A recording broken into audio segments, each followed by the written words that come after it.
joined in the studios by Karthik Malhotra and Suyash Maheshwari. Thank you, gentlemen, for being with us. Karthik, exciting day for the stock market. Suyash, I'm sure you're trembling with excitement to tell us how it went down, because all eyes were on the all-important Jio Financial Services listing, JioFin, to be precise. That's the name of the stock upon listing. But before we get to that, I think, Suyash, we should talk about the markets. Something good, something positive with the markets after 2 days of losing.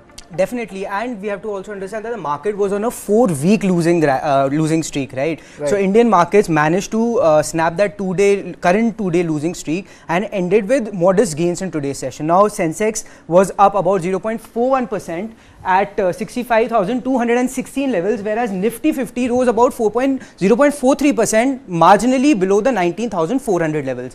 Mid Cap 100 and the Small Cap 100 index also managed to outperform the headliners in today's session, and the Nifty Mid Cap 100 index was up about 0.82% at 38,126 levels, while the Small Cap index was up 0.63% at 11,756 levels. All right, so that's how the broader markets were.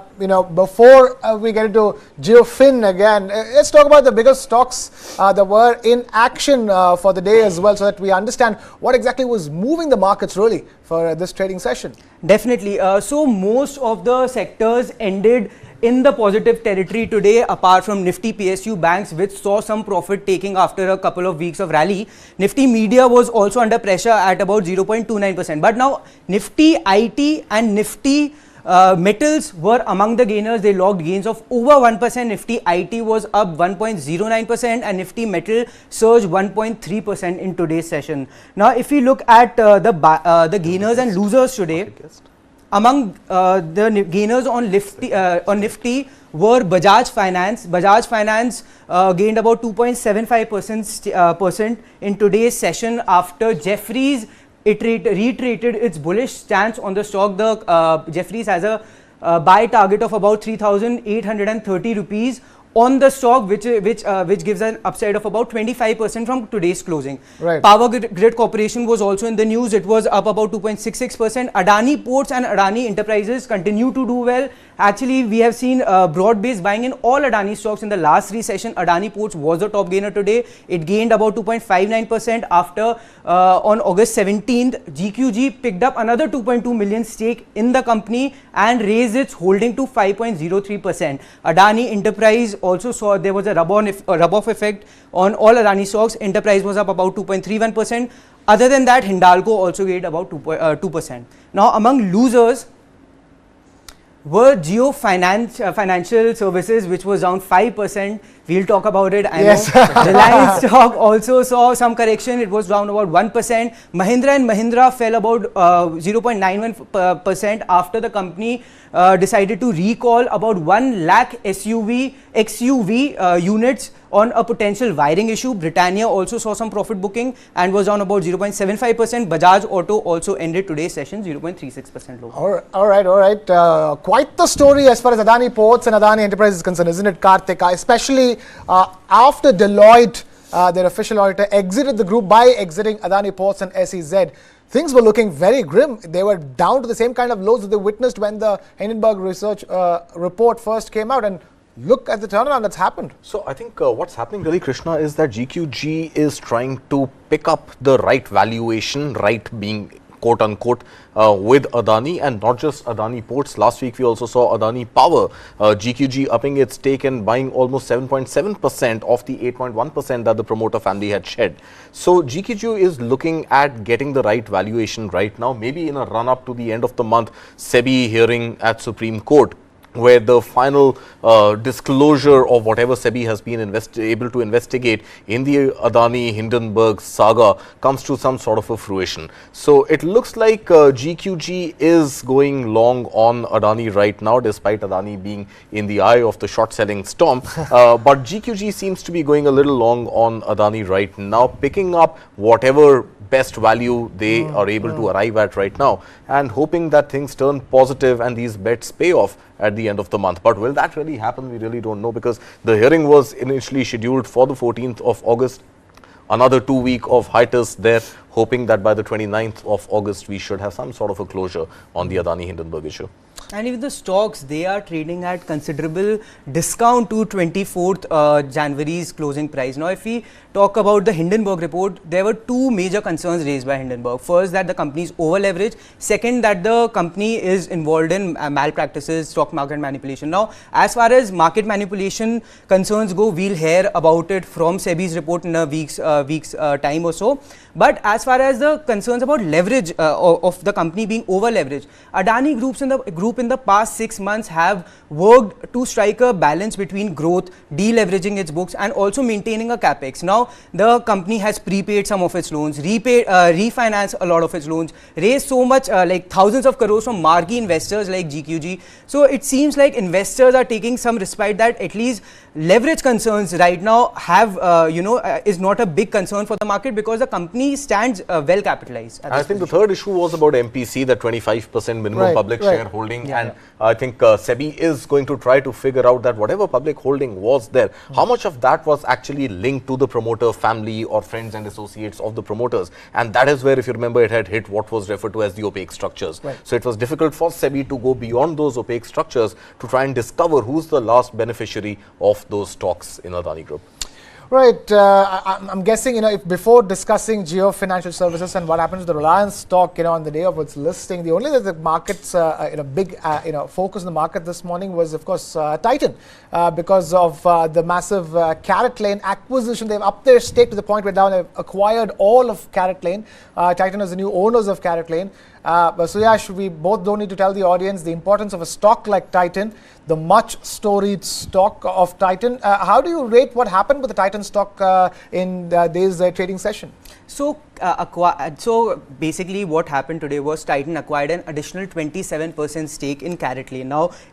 Now, Titan currently has a shareholding of about 71. Before the acquisition of the share price agreement, it had an holding of about 71%. After the deal, its stake in the company will increase to about 98.28%. Now, brokerages have come out with its opinion on how to look at the deal, and most brokerages have reiterated their bullish stance on the stock. Now, Macquarie has an outperform rating on the stock with a target price of about 3,400 rupees. Now, the brokerage firm says that valuations are attractive. HSBC also has a buy rating on the stock with a target price of 3,580.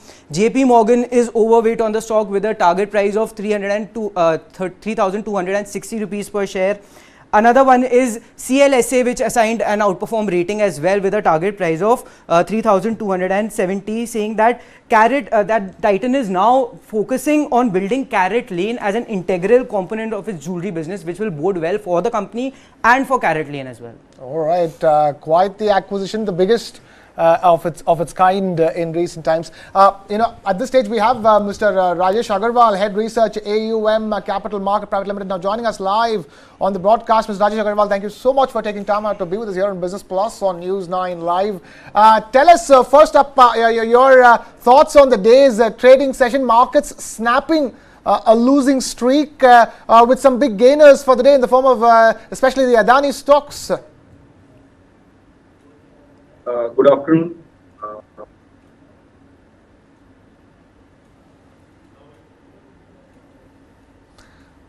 All right, I think we're not able to get the audio of Mr. Rajesh Agarwal. We'll try to reconnect with him and get it back. Mr. Agarwal, we'll have to reconnect with you. But there you go.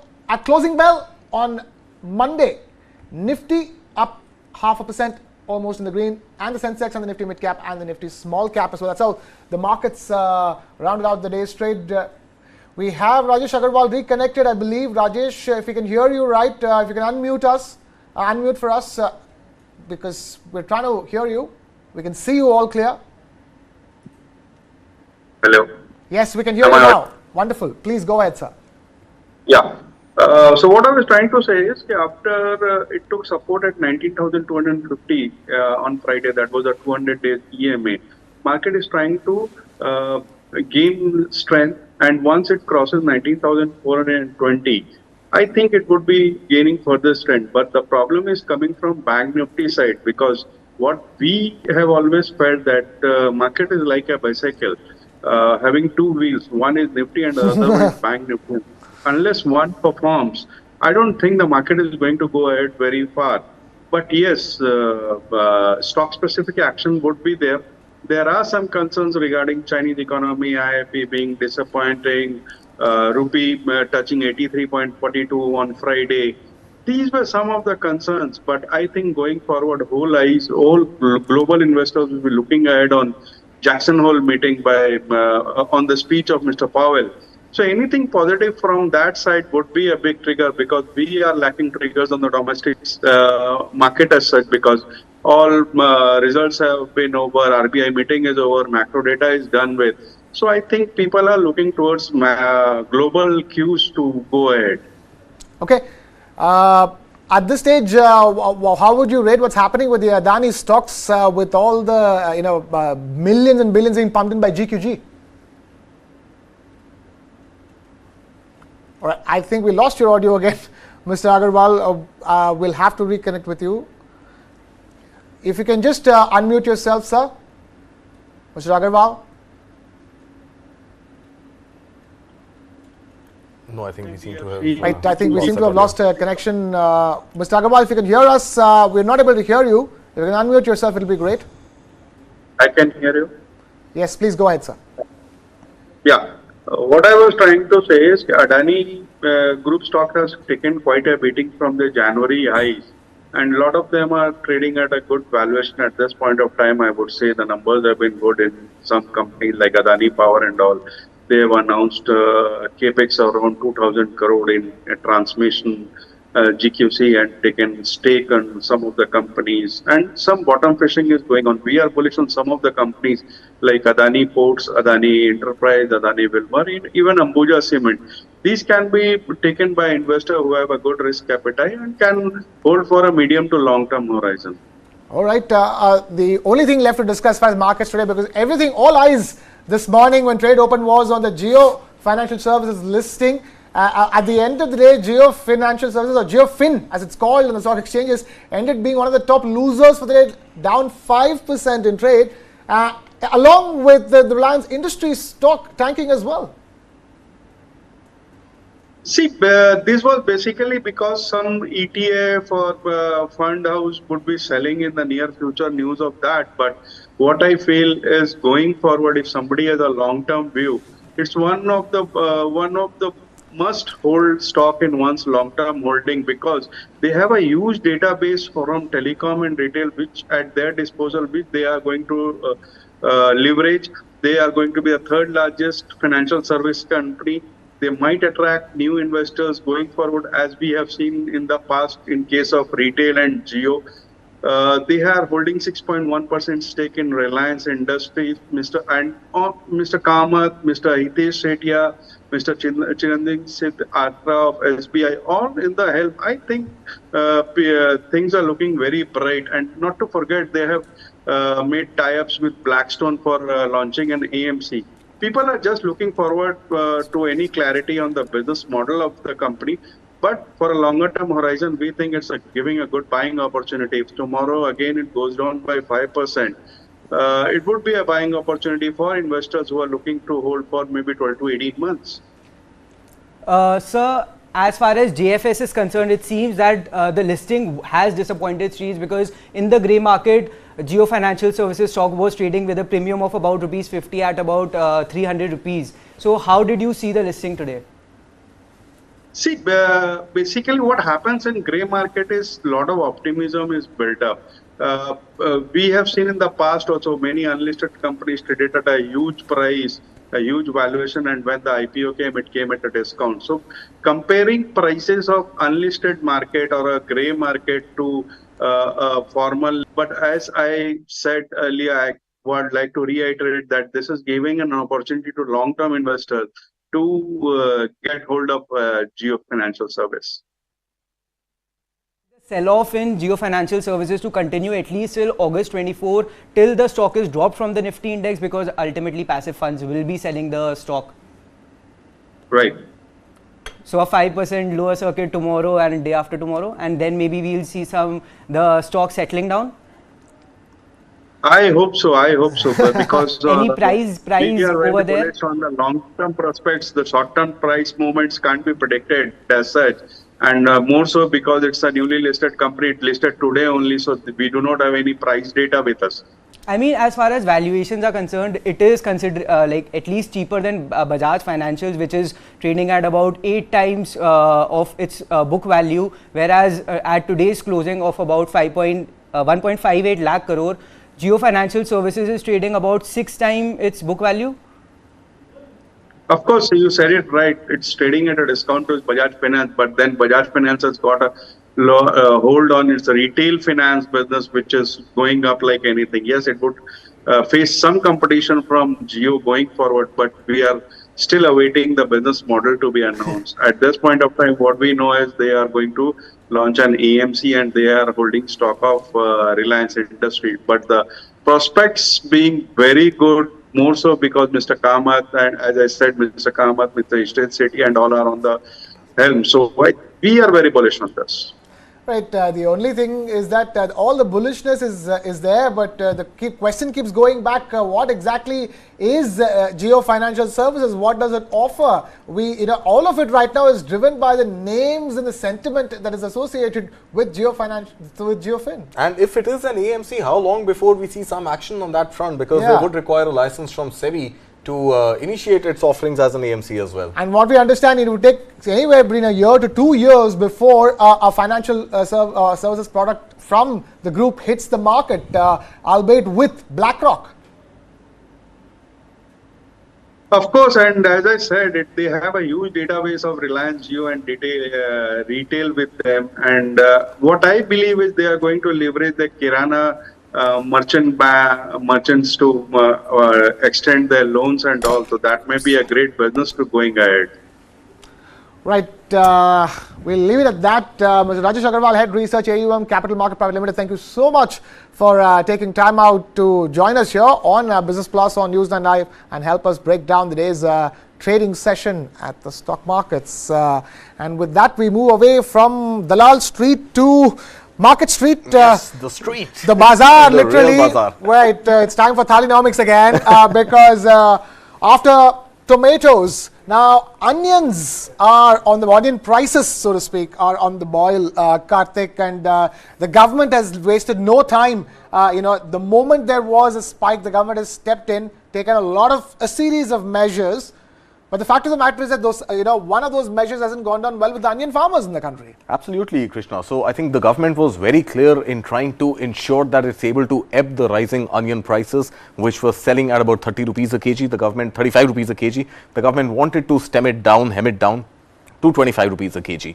As a result of that, what the government initiated was telling the farmers that there is going to be a 40% duty on export of onions.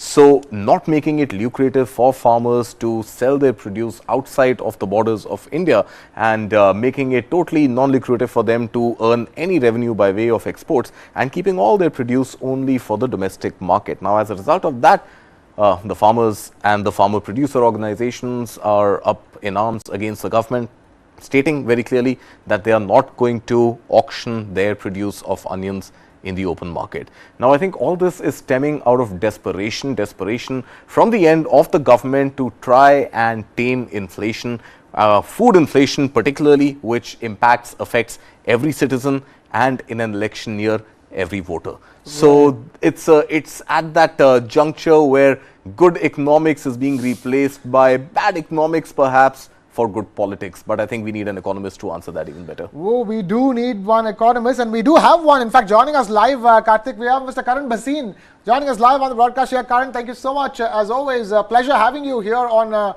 News9 Live on Business Plus. Talk to us from potatoes. Now the focus is on onions. Thankfully, onion prices haven't become 100, 120, 4 times, 5 times. It went up by 10 rupees, and there's been a strong intervention from the government side. Right. So, the issue over here that we have is, at its very core, we have had a very different pattern of rainfall this year. And whenever you have, unseasonal rains and so on and so forth, onion prices too tend to kind of pick up in certain parts of the country. It happened, I think, 2 years back as well. So it's not surprising that onion prices are being pushed up because, of course, it's at the end of the day, it's all about demand and supply.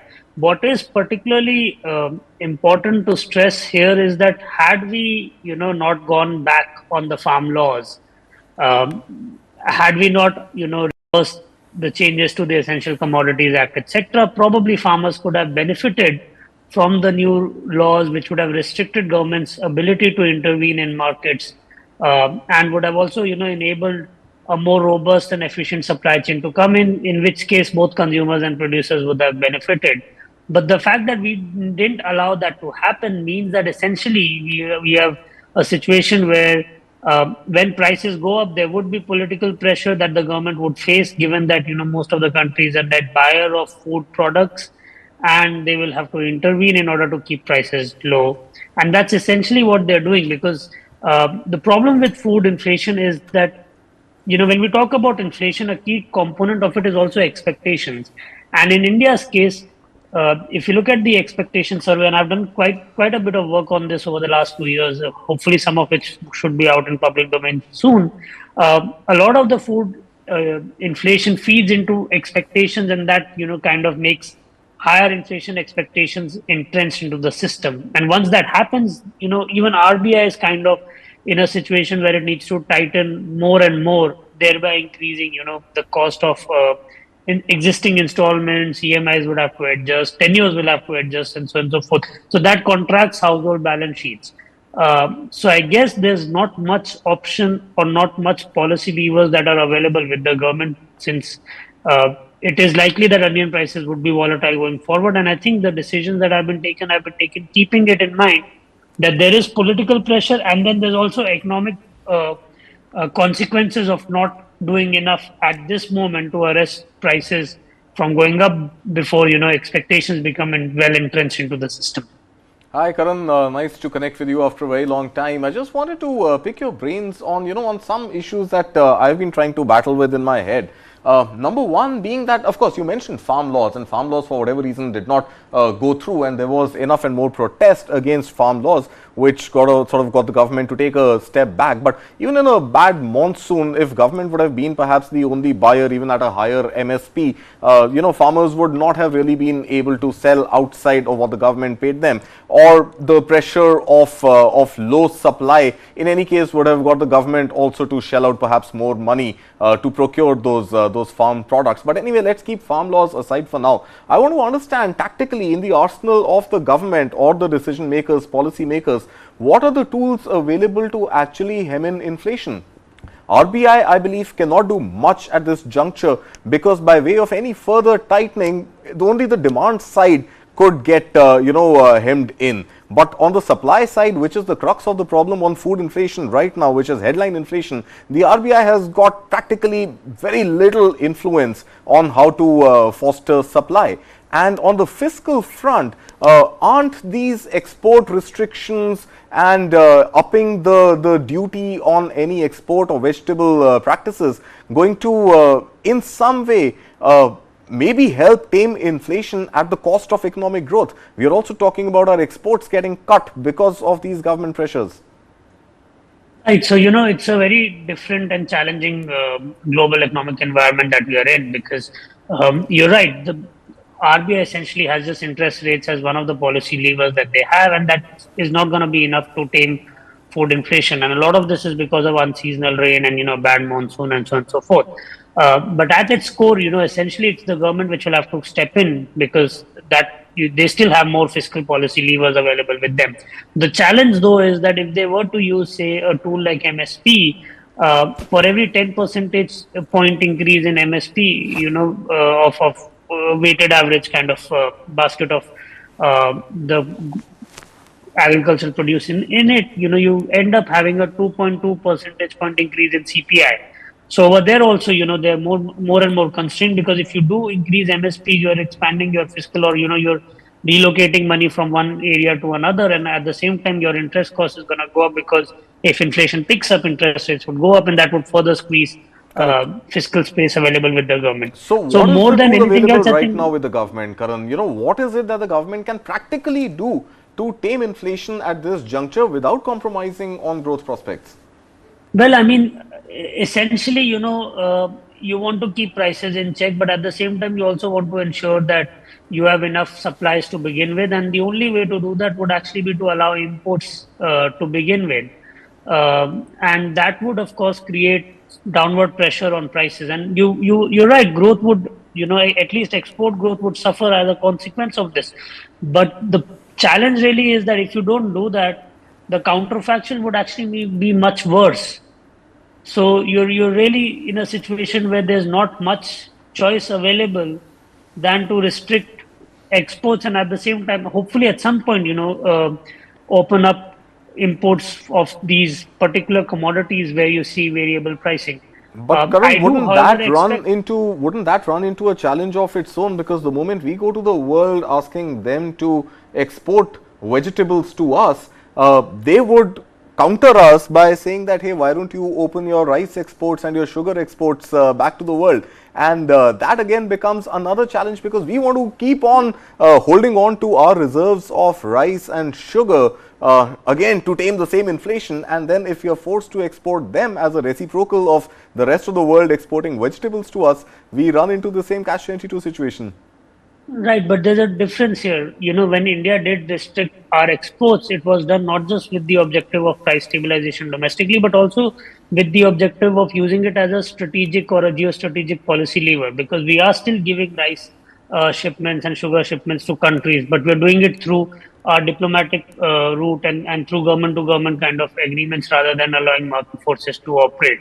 And I think the objective there is more geopolitical in nature rather than economic. At least my sense is that it has been done given a lot of developments that are happening in BRICS and so on and so forth. So those are the objectives with which those restrictions have come in. I do feel that the supply constraint is not going to be as severe as people are worried about, but it is still important to be worried about and be ahead of the curve, because otherwise you end up in a situation where, as you did with tomato prices, which went up substantially, and now they're gradually coming back to a more reasonable level. They're still not back to where they should be, but at least they're coming back to a reasonable level. And Right. I suspect something similar could have happened even with onion in the absence of proactive interventions to begin with. Now, I, for one, believe that you don't need any of these interventions, because essentially you are interfering in the market mechanism of price discovery. But unfortunately, the way we are at the moment, there's not much choice available. And Do let you me think add the one more leadership quick in the point country here. would have agreed with you on this point, Karan, had it not been a run-up to the elections? Do you think the government would have not made these interventions had it not been elections next year? Well, I don't know if they would have still made. I strongly suspect that the political economy of India is such that even if there weren't general elections next year, these decisions would be taken. And I suspect that's probably because you do have state elections happening every year, and Yeah, every 6 months. yeah. So we are a country which is perennially in an election cycle, like it or not. So, as And an that, of course, economist, Karan, as an economist, what is your one-line advice to the government? Wait and watch, let the Rabi growing season come in, let El Nino fears subside, or let El Nino hit and go back, and do nothing right now? Is that the best way to let market dynamics play out? Or is there some real fiscal stroke monetary intervention that the country should do at this stage? well, I mean, they do have the price stabilization fund which is available with them. And I would have first preferred to use that rather than banning exports to begin with. That would have been the first policy lever that I would have. But I strongly suspect that the efficiency of that fund has been really poor, and they haven't been able to figure out how to best utilize it. If it were up to me, I would have advised not to get panicky and kind of bring in these restrictions at this point. But then again, at the end of the day, I don't have to deal with monetary fiscal coordination or the political economy of India. So as I said, that a lot of these choices are made keeping in mind not just economics but also the political economy and the reality of India, where inflation itself plays a significant role in shaping up of expectations, food inflation in particular. So All if the right. objective is to end the monetary tightening cycle soon and alleviate more fiscal space, say within the next 6 to 8 months or one and a half year, if that is the objective, then I think it makes complete sense to kind of arrest onion prices to go up, because onion prices, when they go up, they have a disproportionate effect on inflation expectations. And as we know that the MPC and the RBI do look at inflation expectation, which feeds into their forecasting models as well. So, all right. Talking about inflation, I just wanted to ask, how right do you think is the Prime Minister in saying that, inflation is essentially an imported phenomenon given, the global supply chain disruptions as a whole? well, I mean, across the world, it has been an imported phenomena. And the question really is then if it is an imported phenomena, then who is the country which actually exported it? And the answer to that question is something that we all know, and uh, right now, what looks very likely is that rather than importing inflation going forward, further, China might end up exporting deflation. And that's a real concern with which, people have to be vigilant about dumping activities that might happen as their economy slows down. But I do think that my views on inflation cycle has changed a bit because I expect a lot more of supply chains shifting, which seems to be happening underway. And that process and that disruption itself will be a process in which, price adjustment would take a bit longer. And what that really means is that for the next couple of years, we might not go back to the persistently low inflation regime that we have experienced in the last 30 years globally, and in India probably the last But Karan, 8 years or so. specifically, food pre-COVID. inflation is what we are grappling with. See, I understand it's easy to blame Russia or to blame the world when it comes to rising crude prices or overall supply chain constraints. But here in India, what is really biting us is food inflation, and this food inflation coming out of a bad monsoon and the overall disruption in the domestic supply chain. Is it really fair to say that this inflation mess is actually a function of global import? No, so if you're talking about just food inflation, that is different than inflation overall, because Right. food inflation, as you would know, at least during the first 2 years of the pandemic, was still muted in India. There were occasionally some spikes that happened, and those spikes happened because of mismanagement of supply chain domestically. But a key component is also fuel prices, because it feeds into transportation. And if you look at Of course. domestic fuel prices, there is still scope there. I mean, I think 6 months back there was more space available with the government to bring them down. I think now that space has shrunk a bit, but there is still space available with the government should it want to kind of bring down some of these logistics costs that might indirectly feed into vegetable prices. So there are all sorts of choices that are on the table, essentially. But we must accept that the reason why fruits and vegetable prices or pulses prices have gone up in India have to do with the bad monsoon that we have experienced. And we also should come to terms with the reality that such kind of weather shocks, adverse weather shocks, might become more and more prominent going further, as we have been witnessing over the last couple of years throughout the world. And that's essentially the reason why there's so much talk on moving towards a more sustainable agricultural policy to begin with. So I don't know what more can be done, because irrigation is an area where, of course, a lot can be done, but even that would not Monsoon-proof alleviate these agriculture pressures. is what Karan Yeah. is talking about. We've got to make our agriculture monsoon-proof. We've got to make it sustainable, and we've got to try and make sure that going forward, we are not faced with a situation which is completely out of our control, even though it is monsoon-related. Like the one we do Right. face at this point in time. So, but Karan, thank you so much for taking time out to speak to us here on Business Plus here on Newsline. Lovely having you back. Hope to keep having you again and again in the future as well. But for now, we'll let you go. Thank you so much for being with us. And with that, Karthik, it's time Thank to continue our journey here on the show. Inflation, can the government bite the bullet is what we call it, but corporate India is biting the bullet as far as disruptions are concerned to what is happening to India and to what is happening to businesses. Businesses getting disrupted because of newer and newer technologies like artificial intelligence and machine learning emerging as the mainstay. They were emerging 10 years ago, but right now artificial intelligence is fast becoming the mainstay of new technology adoption across companies. And to deal with that, you have India Inc. willing to induct younger and younger board members as part of their boards. 30-somethings, Karthik, are becoming board members, independent board members, giving the suggestions in companies of all kinds, not just the tech sector or something. It's all kinds of companies willing to take on young board members in a country where the major share of the workforce are millennials like you and me.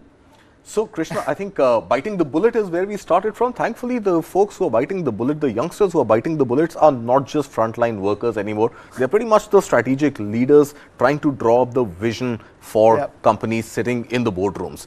It just gives me hope that it's perhaps not too early for people like you and me also to occupy those seats. Absolutely. So there is definitely some hope. Yeah, late 30s, early 40s seems like just the right time to be an independent board member somewhere. Yes. I hope we have Monica with We us do, who can help us find a company that wants to induct more younger independent board We are members. being joined by Monica Agrawal, Managing Director, Financial Services Asia Pacific, Corn Ferry. Thank you so much for taking time out to be with us here on Business Plus on News 9 Live.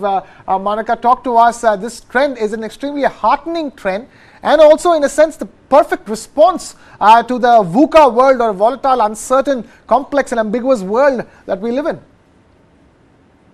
Absolutely, Karthik and Krishnan, and thanks for having me here. And you know, you're absolutely right that we are living in very, very exciting times.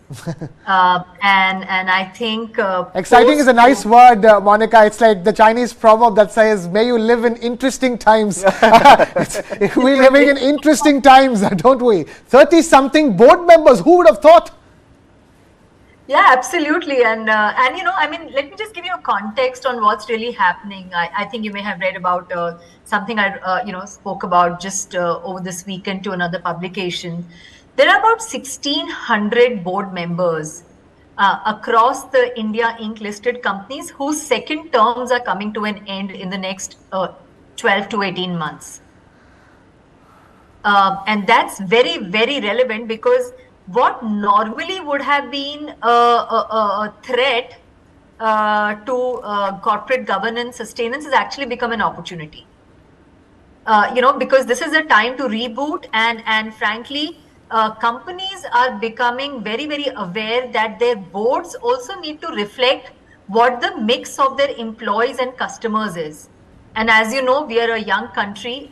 You know, we actually have a large population of Gen Zs and now millenniums, and they have completely different way of thinking, behaving, you know, leading, etc. And that's why the boards are getting younger. Clearly, organizations are wanting to, and as we all know, board is a strategic asset, right? That is pretty much the guiding beacon of an organization. And therefore, the boards are getting younger, just as management teams are, because they want to also understand what the new gen really thinks and wants to be like. But Monica, you know, conventional wisdom told us that you've got to be grey-haired or bald. Well, I'm not that old, I'm bald, but you needed some sort of experience, and you needed decades of diverse experience to be able to strategically draw up a vision of an organization.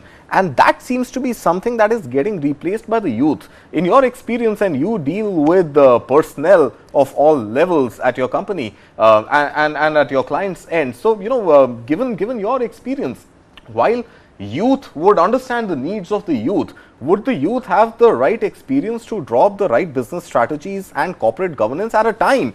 And this context is important because at a time that we've seen startups which are mostly run by the youth flounder on practically everything from business strategy to corporate governance. I mean, I don't want to generalize it, but if 8 out of 10 or 9 out of 10 startups don't make it, there's got to be a reason, and 8 seems to be one of them. So that's a great point, Karthik, you make. But just remember that board is a body of directors. It's not just one individual. Sure. So while boards are inducting young directors who are in their 30s, early 40s, but I think they are very, very smartly and very meaningfully ensuring that there is youthful vigor, there is gender diversity, there is skill diversity, and there is maturity of age and wisdom. So overall, I would say it's actually a good strategy, rather than to say, okay, you know, the youths have often floundered and lots of startups have floundered. But equally, I mean, hey, let's face it, Mr. Obama was president of the United States of America at the age of 40. Yeah. You can't get a bigger job than it.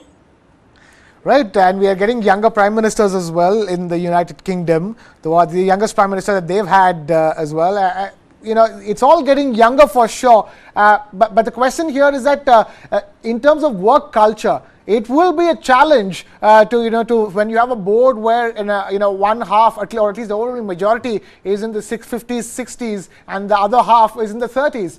Everything from food and beverage consumption habits to preference in air conditioning is going to be a problem. Practically speaking. Corporate strategy. Yeah. I mean, corporate strategy. How do you put these vastly different age groups together in one room? I think it's a misnomer that age and wisdom or age and maturity are mutually exclusive. I would say that when we put together a board, while their ages might vary, their genders might vary, the skill set might vary, there is a commonality in terms of purpose, there is a commonality in terms of wisdom, and there is a commonality in ways, what we call their traits and drivers. That's a very conferi term. Sorry for bringing that in. But you actually assess for those commonalities and for those, before we actually put together a board of directors. Monica,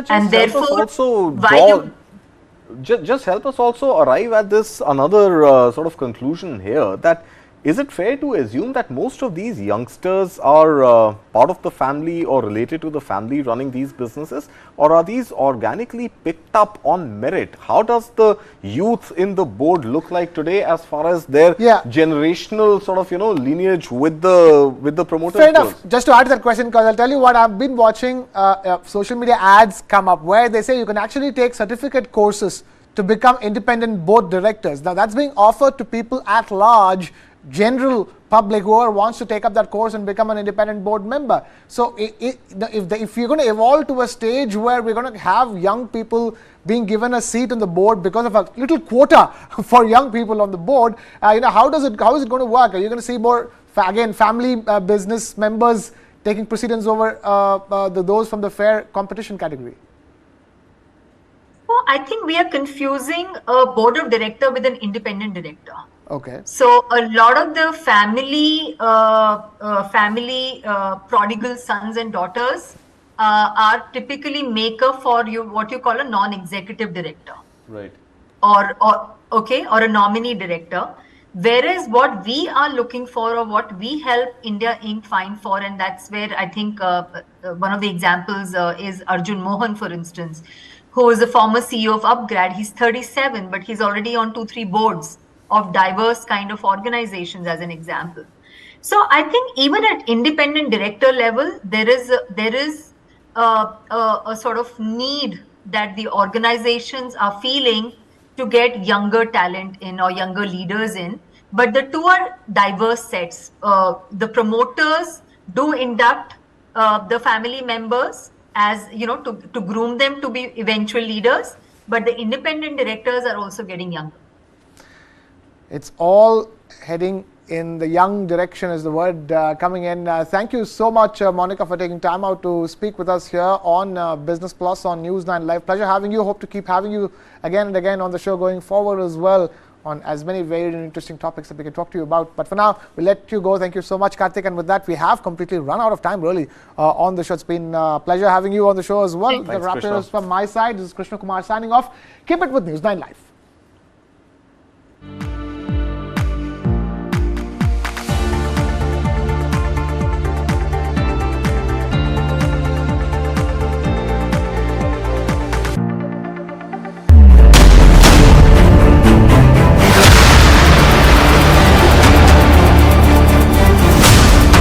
BrahMos. Stealthy, lethal, precise. It flies at 3 times the speed of sound and cuts through a warship like a hot knife through butter. China's navy has threatened its neighbors, and they are turning to the BrahMos for protection. The Warship Killer. This and more streaming on world's first news OTT, News 9 Plus. Download now. Pakistan is actually genociding Baloch people. So being Baloch is a crime. If you are a Baloch, it means in the eyes of Pakistan, you don't have any right to live. The Chinese and Pakistanis are colonizing the Baloch and exploiting their resources. The Baloch armed struggle will continue unless China withdraws, Pakistan military withdraws from Balochistan, and give Baloch complete authority to decide for themselves. The Baloch feel that if they don't act now, they will become marginalized. What lies ahead for Balochistan? Balochistan, Bangladesh 2.0, streaming now.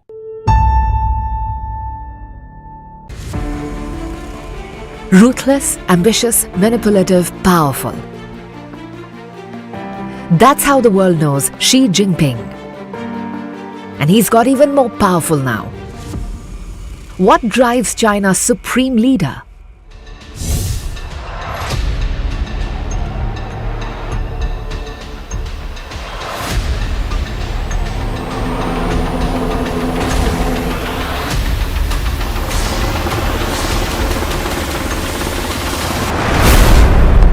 He's the man who has threatened to annex Taiwan. He has torn up 30 years of border agreements with India. He wants to make China the biggest player in the history of the world by 2048. But what is Xi Jinping thinking? What shaped him?